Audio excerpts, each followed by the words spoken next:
नमस्कार दोस्तों, मैं आपका अपना सिद्धार्थ आज फिर लेकर आया हूँ महत्वपूर्ण संविधान संशोधन।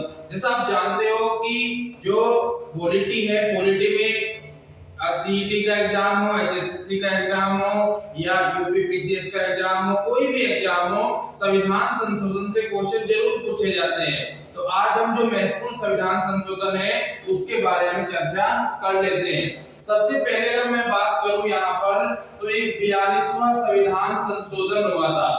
42वां संविधान संशोधन। और 42वां संविधान संशोधन कब हुआ? 42वां संविधान संशोधन, उसके बाद 44वां संविधान संशोधन, उसके बाद बात करते हैं 73वां संविधान संशोधन, उसके बाद 74वां संविधान संशोधन, उसके बाद 86वां संविधान संशोधन और उसके बाद 101वां संविधान संशोधन। अलग अलग करके हम देख लेते हैं कि 42वां संविधान संशोधन क्या था, 44वां संविधान संशोधन क्या है, 73वां संविधान संशोधन क्या है, 74वां संविधान जो संशोधन है वो क्या है, और जो 86वां संविधान संशोधन है वो क्या है, और 101वां संविधान जो संशोधन है वो क्या है। एक एक करके हम इन पर प्रकाश डाल लेते हैं। सबसे पहले हम बात करें यहाँ पर, तो जो 42वां संविधान संशोधन है, 42वां संविधान संशोधन कब हुआ? 1976 में। 42वां संविधान संशोधन कब हुआ? 1976 में। और इसमें प्रस्तावना, जो हमारे संविधान की प्रस्तावना है, जिसको उद्देशिका भी कहा जाता है, क्या कहा जाता है? उद्देशिका भी कहा जाता है। प्रस्तावना में 3 शब्द जोड़े गए।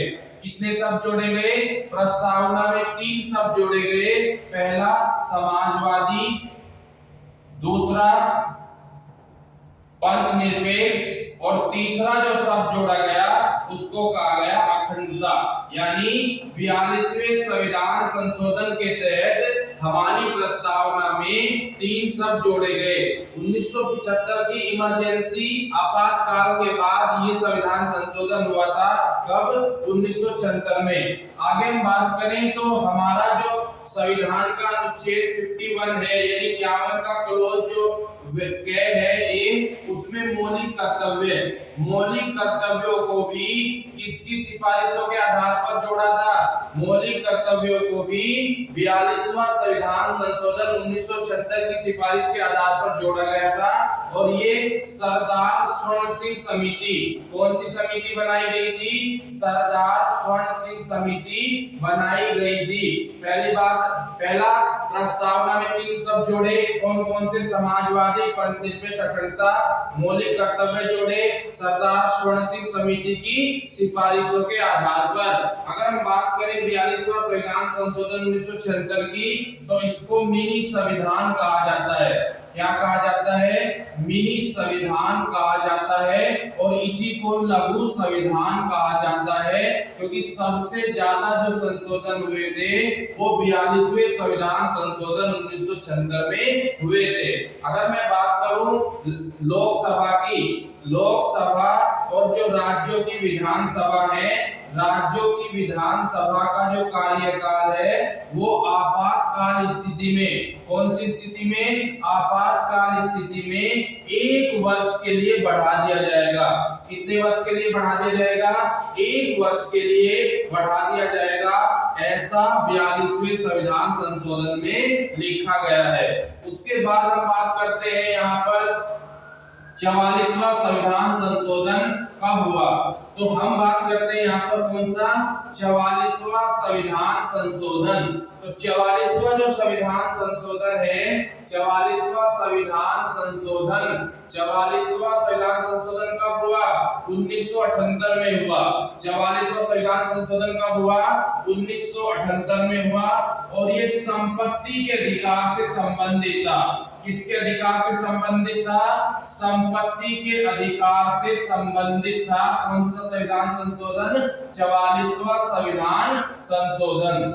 यहाँ पर अगर हम बात करें तो हमारे जो मौलिक अधिकार है, हमारा जो संविधान है उसका जो भाग 3 है, भाग 3 किसकी बात करता है? भाग 3 मौलिक अधिकारों की बात करता है। लेकिन जो मूल संविधान था, मूल संविधान में 7 मौलिक अधिकार थे। पहला समानता का अधिकार, स्वतंत्रता का अधिकार, शोषण के विरुद्ध अधिकार, धार्मिक स्वतंत्रता का अधिकार, शिक्षा में संस्कृति का अधिकार और संवैधानिक उपचारों का अधिकार, और एक संपत्ति का भी अधिकार था। कौन सा अधिकार था? संपत्ति का भी अधिकार था। आर्टिकल जो 19 का 1 का जो चेक क्लोज है, इसमें संपत्ति का भी अधिकार था। कौन सा अधिकार था? संपत्ति का अधिकार था। और जब हम पढ़ते हैं आर्टिकल 31, तो आर्टिकल 31 किसकी बात करता है? संपत्ति के अधिकार की बात करता था। संपत्ति के अधिकार की बात कौन सा करता था? आर्टिकल 31 करता था। लेकिन 44वां संविधान संशोधन 1978 के तहत हमने क्या किया? संपत्ति के अधिकार को मौलिक अधिकार से हटाकर इसको हमने एक कानूनी अधिकार बना दिया। आर्टिकल 300 का फर्स्ट क्लोज, आर्टिकल जो 300 है उसके फर्स्ट क्लोज में डाल दिया।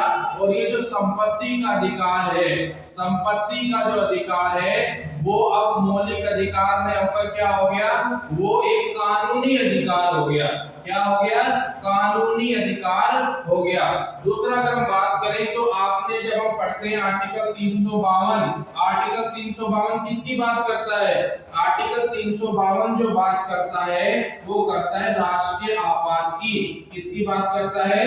राष्ट्रीय आपात की बात करता है। तो इसमें जो 44वां संविधान संशोधन 1978 में किया गया था, तो इसमें आंतरिक अशांति, आंतरिक जो अशांति शब्द है, आंतरिक अशांति की जगह एक शब्द प्रयोग किया गया था जिसका नाम है सशस्त्र विद्रोह। क्या नाम है? सशस्त्र विद्रोह शब्द प्रयोग किया गया था 44वां संविधान संशोधन 1978 के तहत। तो आपको ध्यान रखना है कि इसमें संपत्ति के अधिकार को हटा दिया गया था। संपत्ति के अधिकार को मौलिक अधिकार से हटाकर क्या बना दिया गया था? एक कानूनी अधिकार बना दिया गया था। और दूसरा आर्टिकल 352, ध्यान रखना, राष्ट्रपति को राष्ट्रीय आपात आर्टिकल 356 के तहत उसको राष्ट्रपति शासन और आर्टिकल 360 के तहत उसको वित्तीय आपात लगाने का अधिकार हमारा संविधान देता है। तो आंतरिक अशांति की जगह पर क्या कर दिया गया था? आंतरिक अशांति की जगह पर सशस्त्र विद्रोह इसमें किया गया था। आगे हम बात करें तो इसके बाद एक हुआ था 73वां संविधान संशोधन। कौन सा संविधान संशोधन? 73वां संविधान संशोधन। 73वां संविधान संशोधन। और 73वां संविधान संशोधन कब हुआ?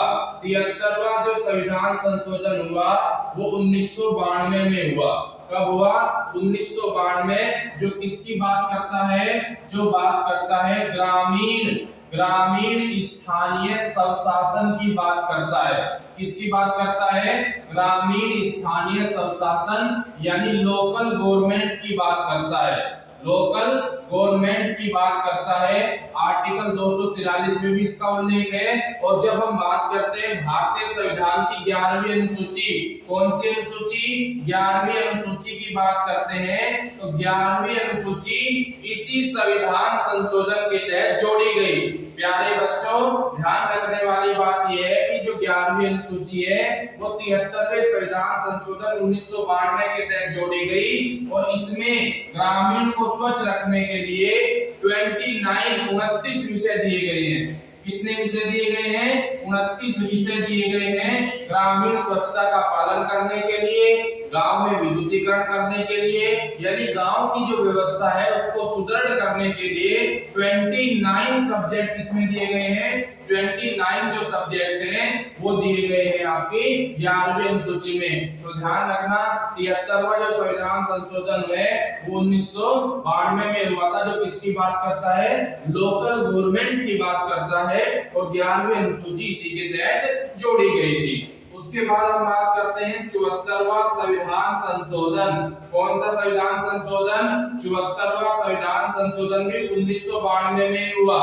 प्यारे बच्चों, ध्यान रखने वाली बात यह है कि जो 74वां संविधान संशोधन हुआ वो भी 1992 में ही हुआ। और वो किसकी बात करता है? वो अर्बन गवर्नमेंट की बात करता है। किसकी बात करता है?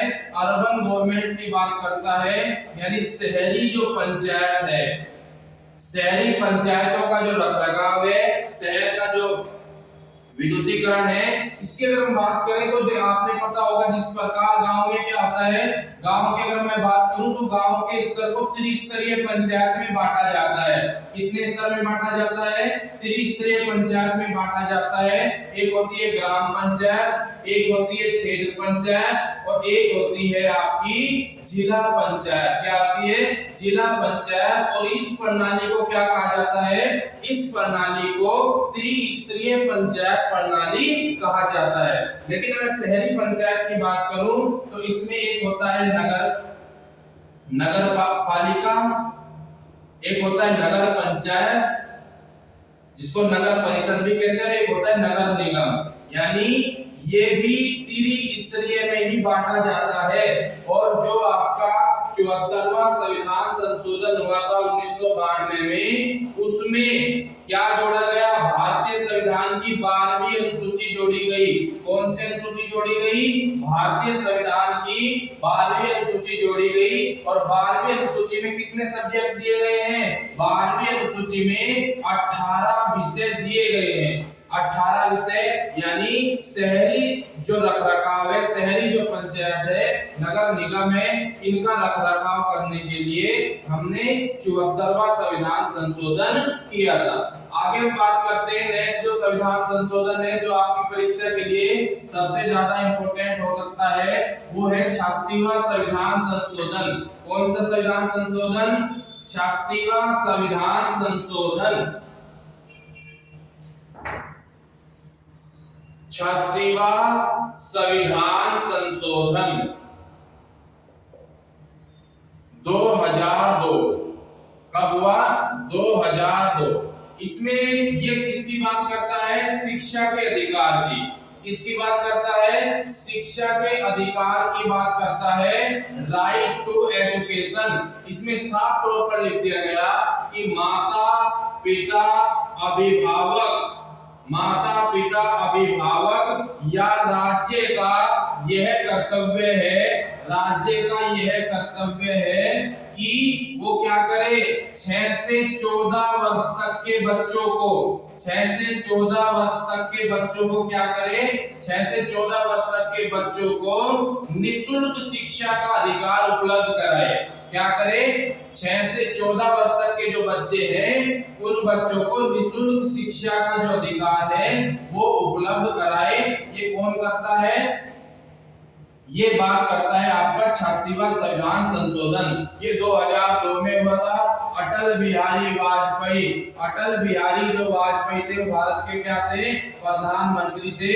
और ये शिक्षा की बात करता है। सब पढ़े सब बढ़े का नारा इस संविधान संशोधन में दिया गया था। यानी ये किसकी बात करता है? कि साफ तौर पर कहता है कि राज्य द्वारा वित्त पोषित कोई भी एक ऐसी संस्था, माता पिता अभिभावक या राज्य द्वारा वित्त पोषित जो भी संस्थाएं हैं, उनका सबसे महत्वपूर्ण कर्तव्य यह है कि वे 6 से 14 वर्ष तक के बच्चों को क्या दे? 6 से 14 वर्ष तक के बच्चों को निःशुल्क शिक्षा का अधिकार उपलब्ध कराए। आगे हम बात करते हैं 101वां संविधान संशोधन। प्यारे बच्चों, आज हम 5 से 6 संविधान संशोधन पढ़ेंगे। नेक्स्ट जो हमारी क्लास होगी उसमें हम सारे संविधान संशोधन कर लेंगे। तो अगर हम आगे बात करें तो 101वां संविधान संशोधन 101वां संविधान संशोधन कब हुआ था? 2016 में। जो किसकी बात करता है? जीएसटी, यानी भारतीय जो कर प्रणाली है उस कर प्रणाली में एक नया कर प्रणाली जीएसटी क्या है? Goods and service tax. Goods and service tax की बात करता है, यानी वस्तु एवं सेवा कर। कौन सी बात करता है? वस्तु एवं सेवा कर। और ये कब आया था? ये आया था आपका 1 जुलाई 2017 को। कब आया था? ये एक प्रकार की क्या है? अप्रत्यक्ष कर है। कौन सा कर है? अप्रत्यक्ष कर की बात करता है। जो गुड्स एंड सर्विस टैक्स है, जो जीएसटी है, वो एक प्रकार का अप्रत्यक्ष कर है जो आपका 1 जुलाई 2017 को भारत में पूर्ण रूप से अस्तित्व में आया था। और 0, 5, 12, 18, 28 ये जीएसटी की दरें निर्धारित की थी सरकार ने। तो आपको ध्यान रखना है जो 101वां संविधान संशोधन है वो किसकी बात करता है? गुड्स एंड सर्विस टैक्स की बात करता है। आपने पूछेगा 100वां संविधान संशोधन कब हुआ? 2000। ये भी 100वां जो संविधान संशोधन हुआ ये भी 2015 में हुआ और ये किसकी बात करता है? भारत बांग्लादेश के मध्य जो इनक्लेव्स थे, जो अंत क्षेत्र थे, उनका आदान प्रदान किया गया। जो बेरूबाड़ी केस था, तो भारत और बांग्लादेश के मध्य जो भी भूमि समझौते थे उससे संबंधित जो भी संविधान संशोधन है वो आपका 100वां संविधान संशोधन है। तो नेक्स्ट जो हमारी क्लास होगी, जितने भी हमारे महत्वपूर्ण संविधान संशोधन बचे हैं वो हम उस क्लास में पूरा कर लेंगे। धन्यवाद।